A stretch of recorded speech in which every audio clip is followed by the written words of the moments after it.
ዛሬ በኢትዮጵያ የሪል ስቴት ገበያ ላይ ትልቅ ለውጥ ስለሚያመጣው አዲስ አዋጅ እናወራለን። ለረጅም ዓመታት ተዘግቶ የነበረው የውጭ ዜጎች በኢትዮጵያ ንብረት የማፍራት መብት አሁን በሩ ተከፍቷል። ይህ ማንን ይመለከታል? ጥቅሙስ ምንድነው? ዝርዝሩን አብረን እንይ። ሰላም ጤና ይስጥልኝ የቻናላችን ቤተሰቦች፣ እኔ የህግ ባለሙያ የምስራች ነኝ። ዛሬ በኢትዮጵያ የሪል ስቴት ገበያ ላይ ትልቅ ለውጥ ስለሚያመጣው አዲሱ አዋጅ እናወራለን። ይህ አዋጅ የሪል ስቴት ልማትና የማይንቀሳቀስ ንብረት ግብይትና ባለቤትነት አዋጅ ይባላል። ይህ አዲስ አዋጅ በቅርቡ በህዝብ ተወካዮች ምክር ቤት የጸደቀው አዋጅ ቁጥር 1320/2016 ነው። ይህ አዋጅ የሪል ስቴት አልሚዎችን መብትና ግዴታ ከመደንገጉ ባለፈ በታሪክ ለመጀመሪያ ጊዜ የውጭ ዜጎች በኢትዮጵያ የመኖሪያ ቤት ባለቤት እንዲሆኑ በህግ ፈቅዷል።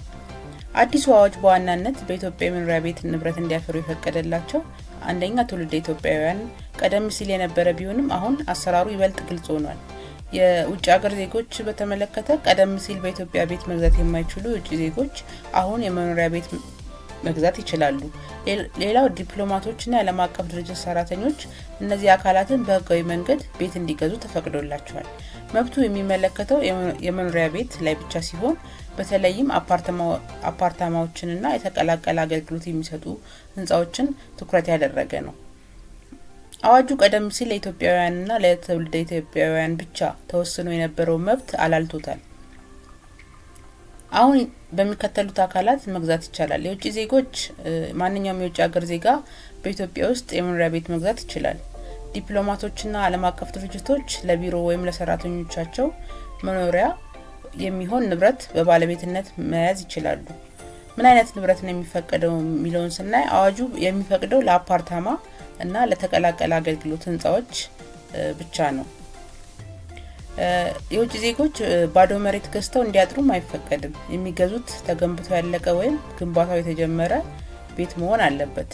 የክፍያ ሁኔታውን በተመለከተ በውጭ ምንዛሬ መሆን አለበት። የውጭ ዜጎች ክፍያውን መፈጸም ያለባቸው በውጭ ምንዛሬ ነው። ይህ ገንዘብ በኢትዮጵያ ብሔራዊ ባንክ በኩል አልፎ ወደ ሀገር ውስጥ መግባት አለበት። ይህም ሀገሪቱ ያለባትን የውጭ ምንዛሬ እጥረት ለመቅረፍ ታስቦ የተደረገ ነው። ገዢዎች እንደማንኛውም ዜጋ የባለቤትነት ማረጋገጫ ካርታ ይሰጣቸዋል። ንብረቱን መልሰው የመሸጥ፣ የማከራየት ወይም በውርስ የማስተላለፍ መብትም ይኖራቸዋል። ነገር ግን መልሰው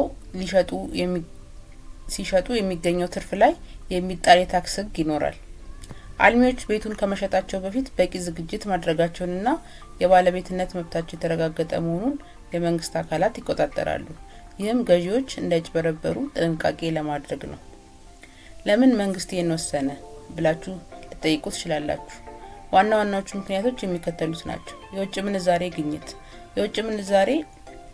የውጭ ዜጎች ቤት ሲገዙ ክፍያው በውጭ ምንዛሬ እንዲሆን ስለሚደረግ ለሀገሪቱ ትልቅ ገቢ ነው።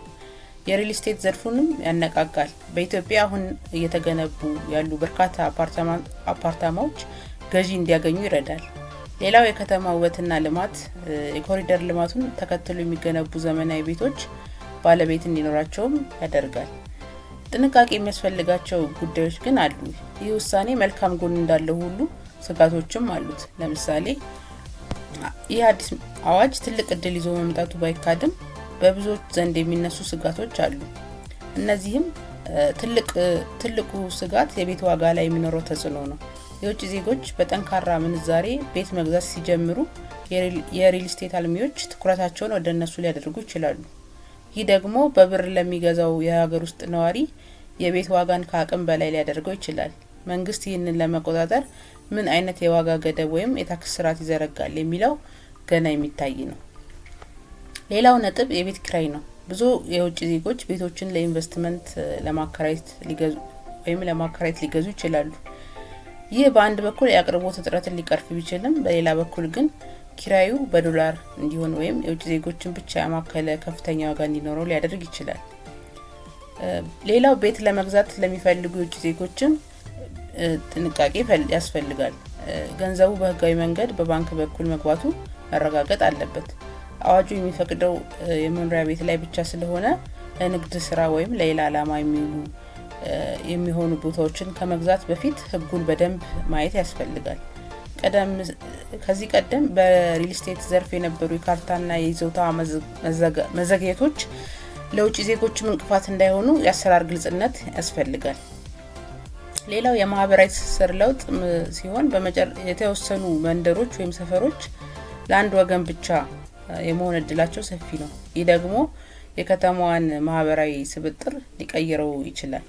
በአጠቃላይ የአዲስ አዋጅ ለኢትዮጵያ ኢኮኖሚ በር የሚከፍት ነው። እናንተስ ምን ትላላችሁ? የውጭ ዜጎች ቤት መግዛታቸው በቤት ኪራይና በሽያጭ ዋጋ ላይ ምን አይነት ተጽዕኖ ያመጣል ብላችሁ ታስባላችሁ? ሀሳባችሁን ኮሜንት ላይ አስቀምጡልኝ። ቪዲዮን ከወደዳችሁት ላይክ እና ሰብስክራይብ ማድረጋችሁ እንዳትረሱ። በቀጣይ እስከምንገናኝ ደህና ሰንብቱ።